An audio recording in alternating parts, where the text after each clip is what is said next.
Sesaat lagi Anda akan mendengarkan khotbah gereja Every Nation Denpasar yang akan menguatkan iman kita semua.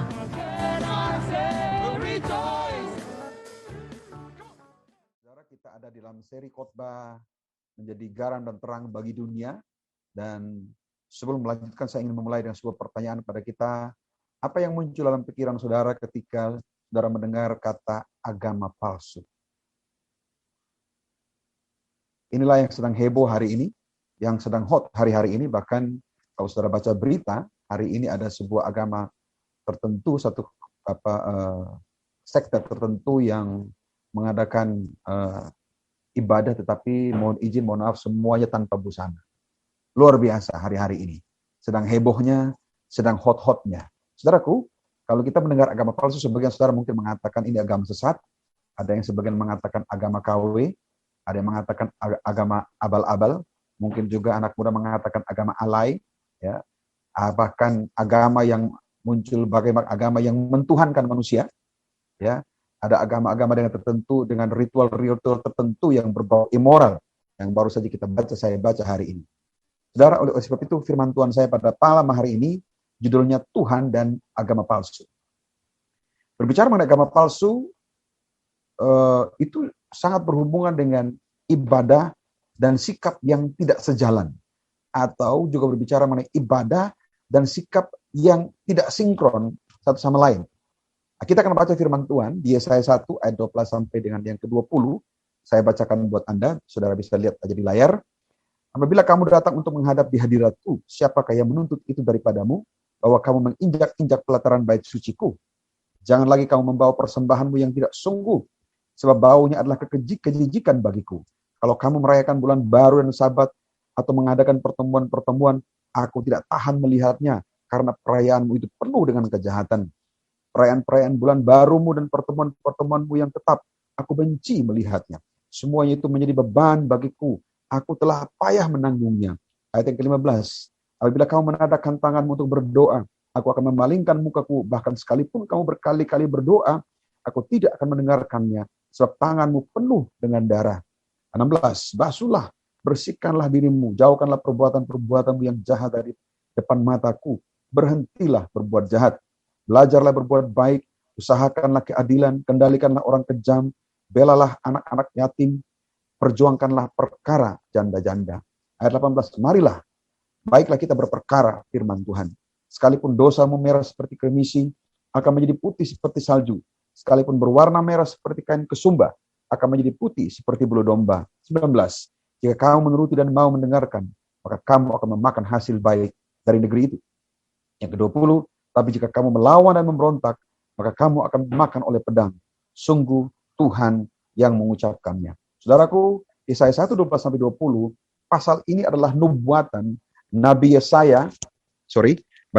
Pasal ini adalah nubuatan Nabi Yesaya kepada bangsa Israel yang pada waktu sudah terbagi dua, ada di utara dan selatan. Dan nubuatan ini berbentuk peringatan karena kejahatan mereka, dan juga nubuatan ini memberikan jalan keluar kepada mereka jika mereka bertobat.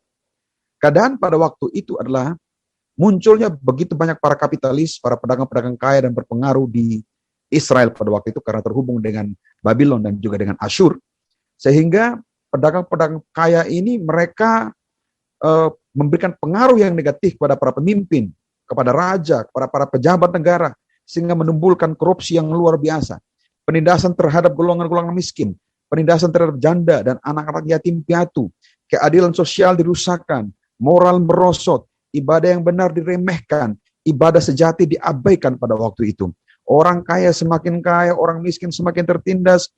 Pengadilan hukum-hukum dibuat hanya untuk menguntungkan kaum kapitalis, ya, atau untuk golongan-golongan orang kaya tertentu. Itu keadaan yang terjadi.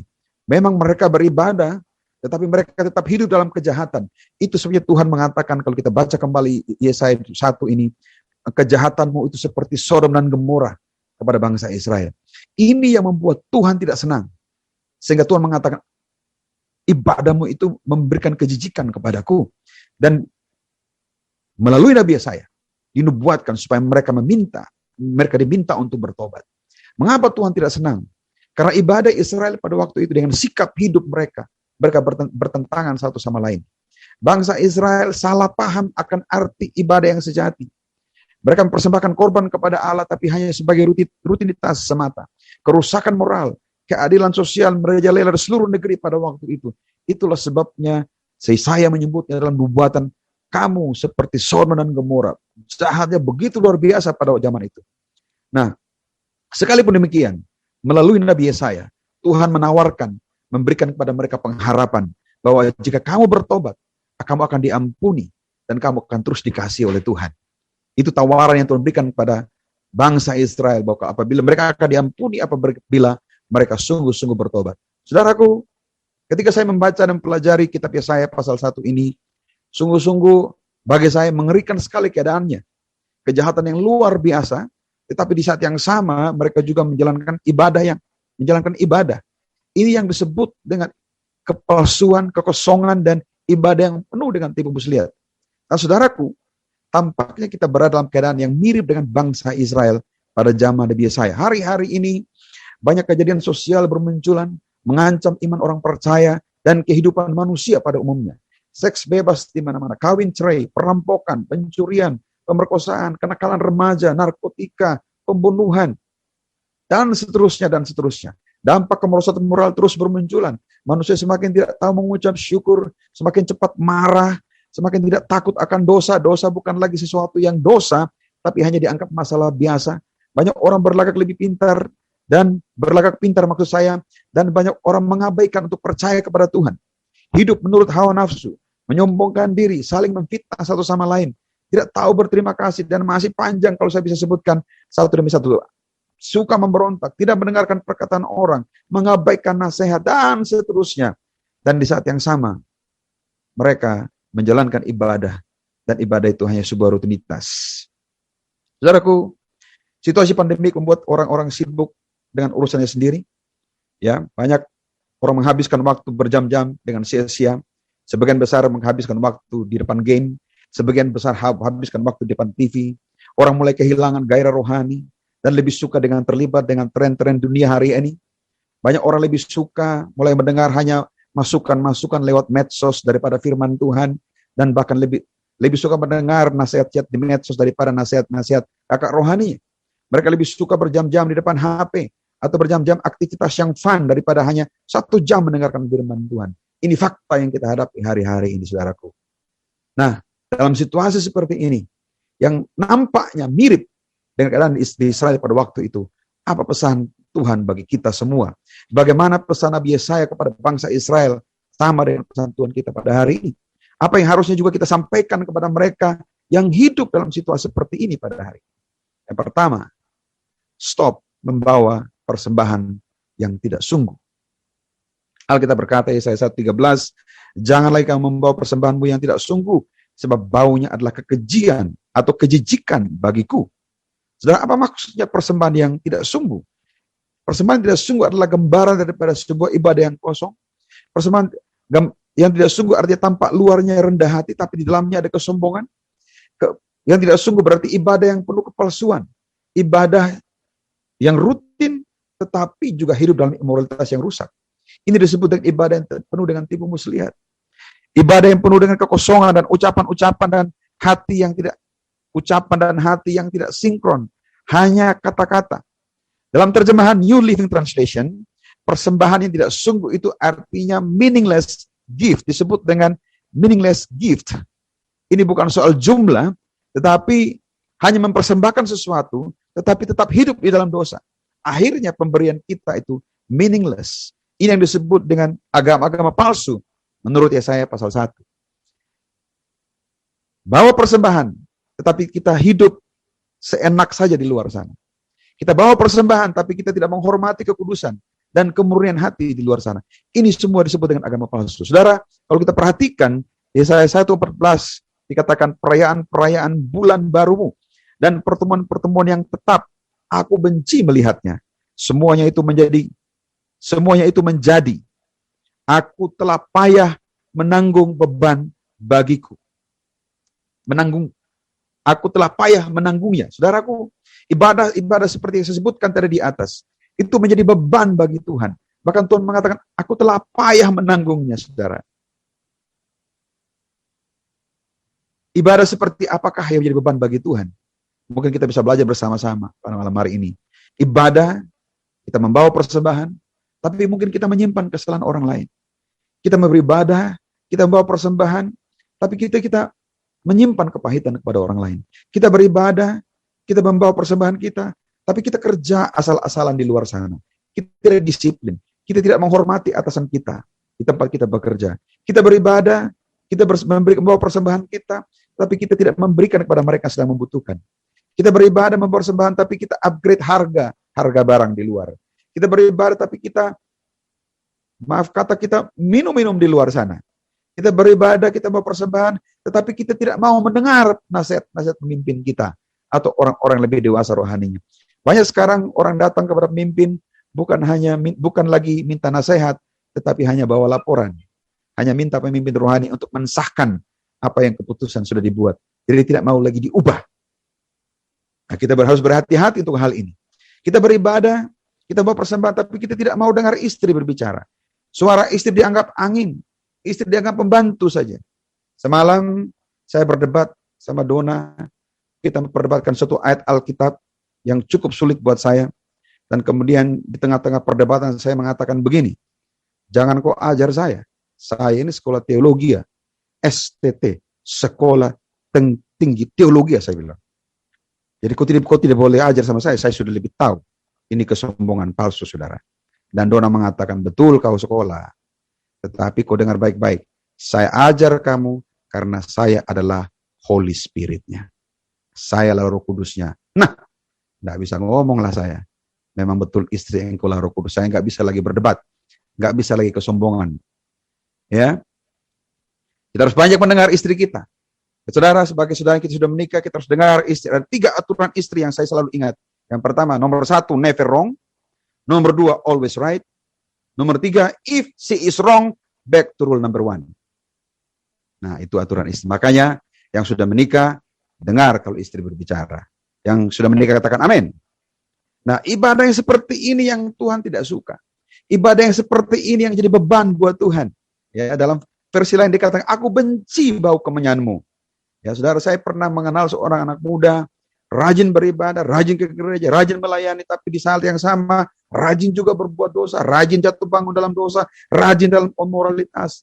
Waktu yang panjang, setelah dia sungguh-sungguh mengerti kebenaran baru keluar. Nah, ibadah seperti ini yang Tuhan bilang, bau kemenyan itu menjijikkan aku. Saudara, Roma 12 ayat 1-2, karena itu, ini nasihat bagi kita, saudara-saudara, demi kemurahan Allah aku menasihatkan kamu, supaya kamu mempersembahkan tubuhmu sebagai persembahan yang hidup, yang kudus, yang berkenan kepada Allah. Itu adalah ibadahmu yang sejati. Janganlah kamu menjadi serupa dengan dunia ini, tetapi berubahlah oleh pembaharuan budimu, sehingga kamu dapat membedakan mana kehendak Allah, apa yang baik, yang berkenan kepada Allah, dan yang sempurna. 1 Korintus 11 ayat 24 berkata, Yesus berkata kepada murid-muridnya, dan sesudah itu ia mengucapkan syukur atasnya, dan ia memecah-mecahkan dan berkata, inilah tubuhku yang kuserahkan bagi kamu. Bapak Ibu sudah dikasihi Tuhan. Yesus sudah menyerahkan tubuhnya. Berbicara mengenai tubuh itu berbicara mengenai hidup. Yesus sudah menyerahkan seluruh keberadaan kita, keberadaan hidupnya bagi kita. Dan Bapa di sorga menginginkan hidup kita, hidup yang benar. Bukan hanya persembahan yang benar, tetapi hidup yang benar. Karena berbicara mengenai tubuh adalah berbicara mengenai kehidupan kita. Persembahkanlah tubuhmu sebagai persembahan yang sejati. Karena Yesus sudah lebih dulu mempersembahkan hidupnya buat saudara dan saya.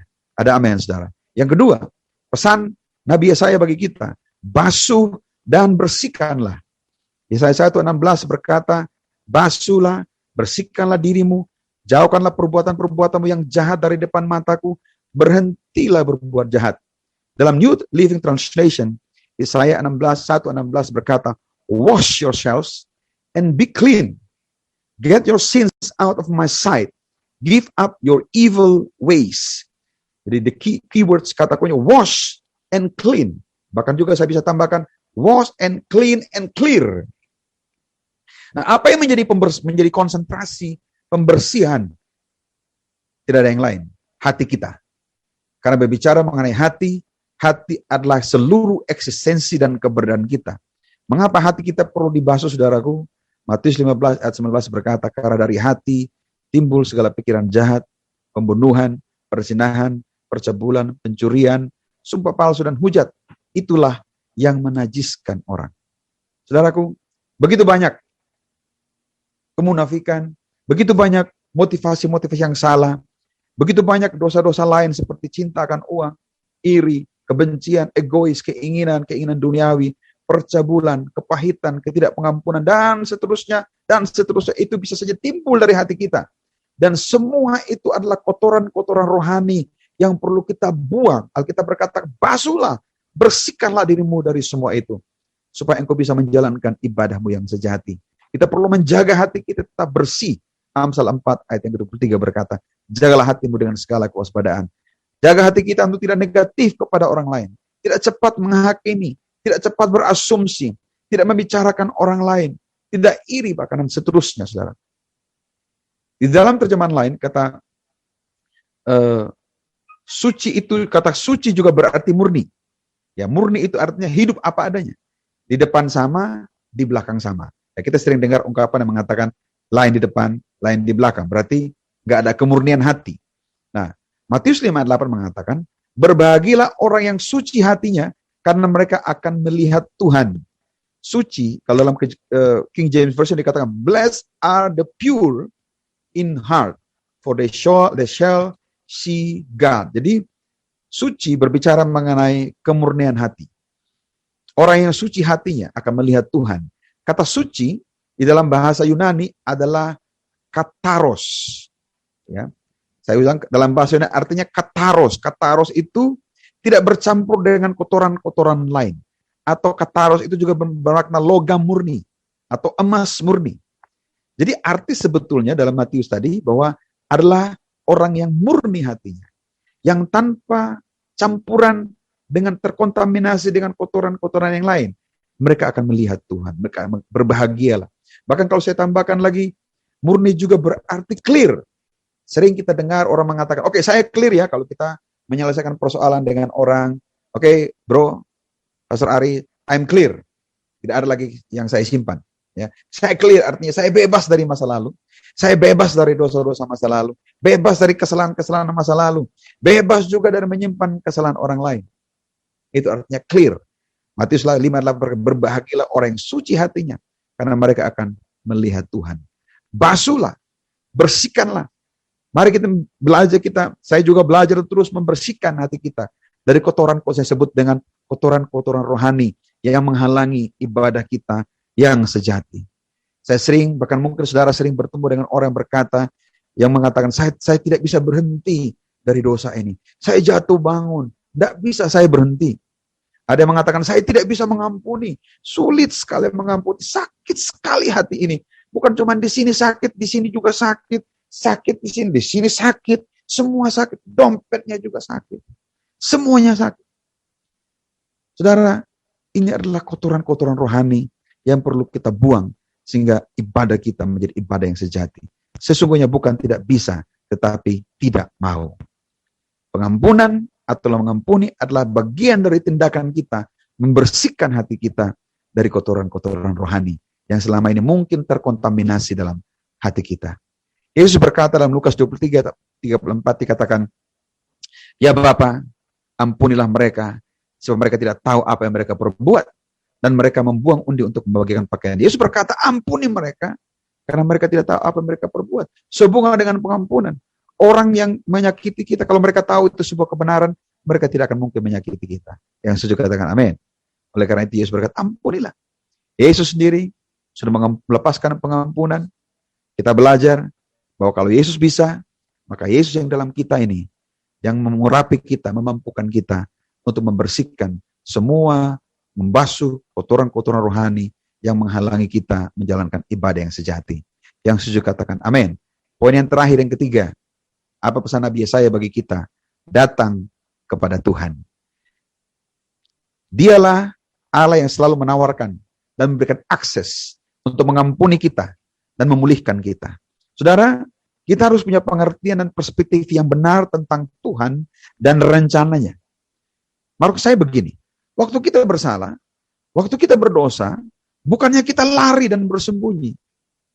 Sering sekali waktu kita berdosa, kita bukannya datang kepada Tuhan, justru kita menjauh, bahkan kita bersembunyi. Nah, ini mungkin doktrin yang kita pegang waktu kita dari kecil, saudaraku. Kalau kita berdosa, bahkan kita tidak boleh ke gereja. Kita harus membereskan sendiri di rumah. Dan mungkin ini bagian yang penting bagi kita juga untuk kita menyampaikan, kita menceritakan kepada orang di luar sana yang mereka mungkin hari ini, mereka sedang memegang doktrin ini, bahwa kalau mereka berdosa, mereka lari, mereka jauh dari Tuhan. Tidak perlu berbelas kasihan kepada mereka karena mereka tidak tahu. Ini bagian saudara saya untuk mengalami apa yang mengalami rencana Tuhan dan menceritakan ini kepada mereka. Karena begitu banyak mereka di luar yang tidak mengerti. Kalau mereka berdosa, mereka lakukan, mereka sembunyi, mereka lari, mereka menghindar. Itu perspektif yang salah. Harusnya bukan mereka diam. Harusnya bukan bersembunyi atau menghindar. Ini ajaran yang salah yang kita terima. Karena Adam dan Hawa pun lakukan itu sejak awal. Mereka lari, mereka bersembunyi ketika mereka berdosa. Tapi mari kita dengar baik, saudara. Tuhan menerima kita apa adanya. Tangan Tuhan terbuka lebar. Dia menawarkan pengampunan dan dia menawarkan keselamatan, saudara saya. Sebagaimana dia tawarkan kepada bangsa Israel. Mari kita perhatikan Yesaya 1 ayat 18 katakan, marilah, baiklah kita berperkara. Firman Tuhan. Mari kita berperkara. Let's talk. Let's sit together and talk. Bicara sama saya. Ini tawaran Tuhan untuk saudara saya. Mungkin sebab kita sedang, seperti saya bilang tadi, dalam hati kita masih banyak kotoran-kotoran rohani yang perlu kita bersihkan. Dan kita merasa bersalah dengan itu. Tuhan bilang, let's talk. It's time to talk. Mari kita duduk. I'm waiting. My hands is open wide for you. I'm welcome you. Kalau kita ingat cerita bagaimana anak yang hilang dia kembali kepada bapaknya. Bapaknya membuka tangannya lebar-lebar dan memeluk dia. Setelah itu baru suruh dia mandi. Bapaknya nggak suruh dia mandi dulu baru datang. Enggak. Bapaknya peluk dia dalam keadaan kotor, dalam keadaan berdosa. Dan setelah itu bapaknya minta. Setelah itu baru kamu mandi dan dia buat tes. Saudaraku, God hands is open wide for us to come.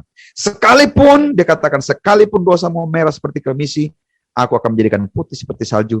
Sekalipun berwarna merah seperti ikan kesumba, aku akan menjadikan putih seperti bulu domba. Tuhan menawarkan keselamatan dan pengampunan bagi kita. Saudaraku, dengar baik.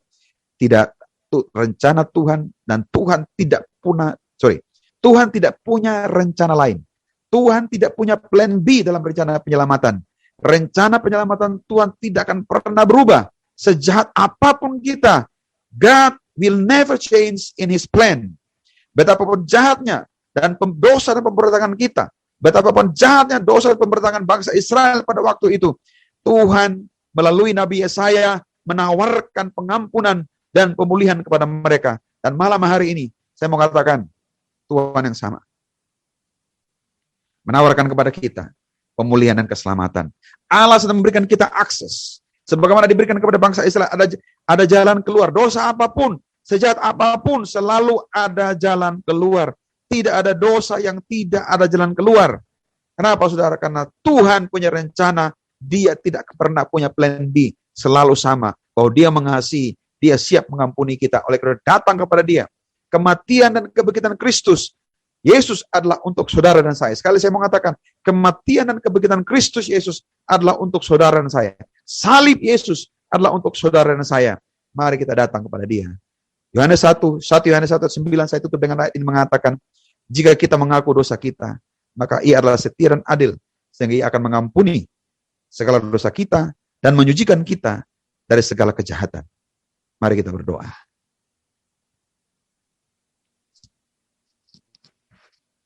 Karya terbesar. Karya terbesar dalam hidupku, pengorbananmu yang selamatkanku. Engkaulah harta yang tak ternilai yang ku miliki dan ku hargai. Karya terbesar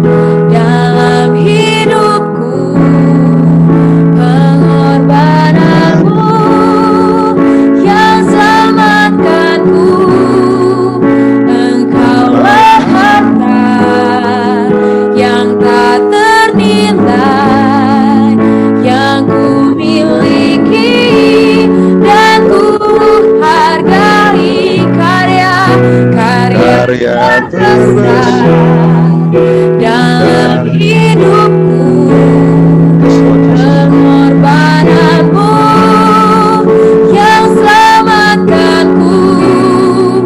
Engkaulah harta yang tak ternilai yang ku miliki dan ku hargai.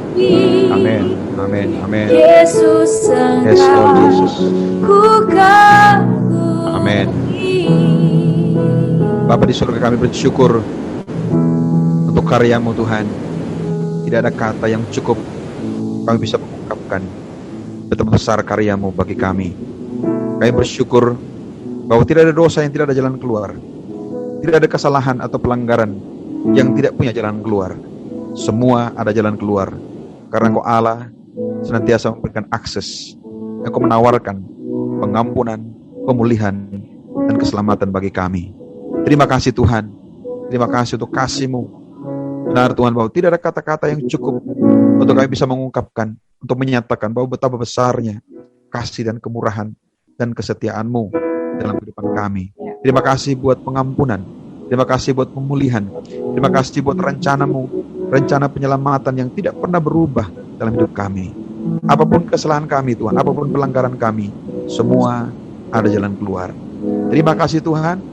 Mari kita, saudara, kalau saudara merasa bahwa saya perlu membasuh diri saya perlu membuat clear semuanya.